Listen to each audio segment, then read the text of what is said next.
for the first question, it's asking us to find f times g.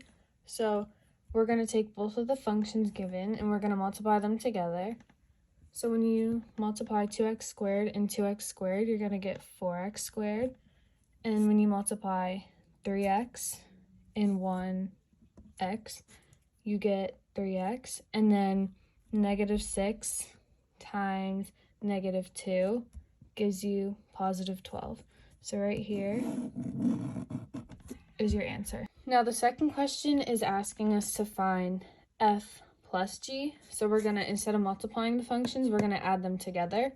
So when you add them together, 2x squared plus 2x squared gives you 4x squared again. And 3x plus 1x gives you 4x. And then negative 6 minus 2 gives you negative 8. So that is your answer for f plus g. For part 2 of 6-1, we are going to be doing the same thing except using a different formula now. So we're going to plug in for this formula both of these functions.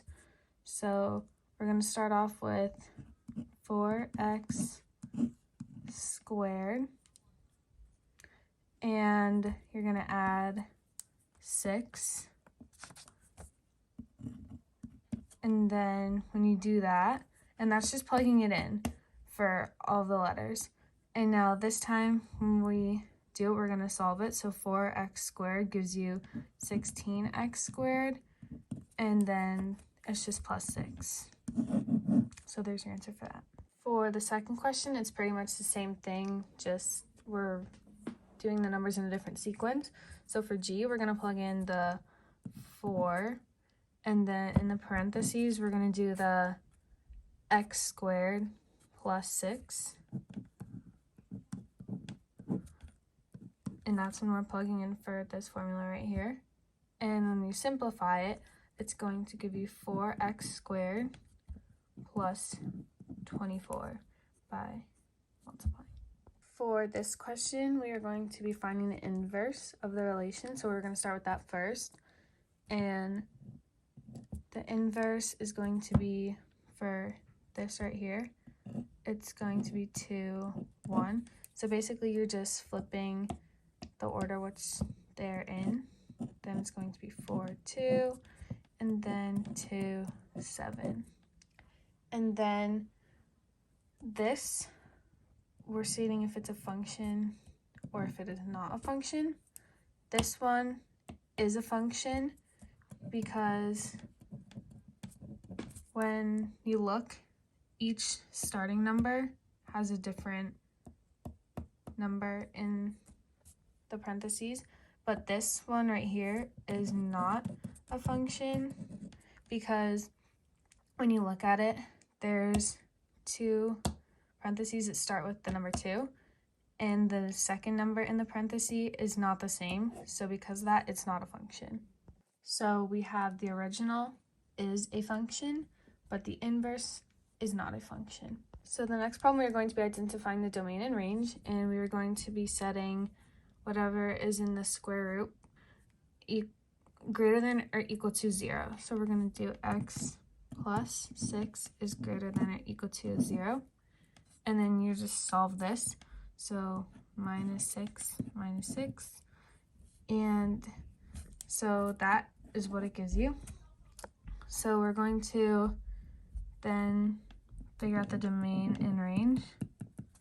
And the domain is going to be x is greater than or equal to negative 6, because that is what you get when you solve that. And then the range, y is greater than or equal to 0, because that's what you're left with. For 6-4, we're going to be solving the square root of 36, which gives you 6. And then the square root of y squared gives you y to the first power and degree. So, and then we're going to put absolute value bars around the y because we don't know what this is, and in case it's a negative, we put the absolute value bars around it just to make sure that no matter what number y is, it always is going to equal a positive number, not a negative number.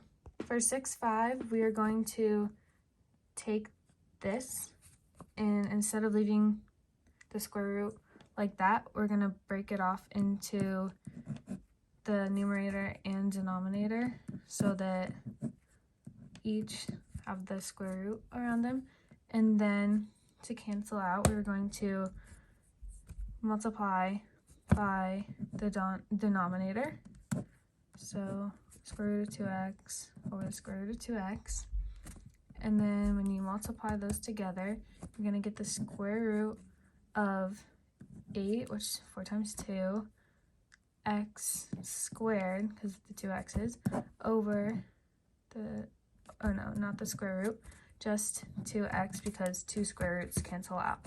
And then you can solve that even further, and we're going to put 8 in the square root, and then the x gets taken out because there's 2, and then the 2x just stays the same on the bottom, and then the 2 x's both cancel out, so you're left with the square root of 8 over 2.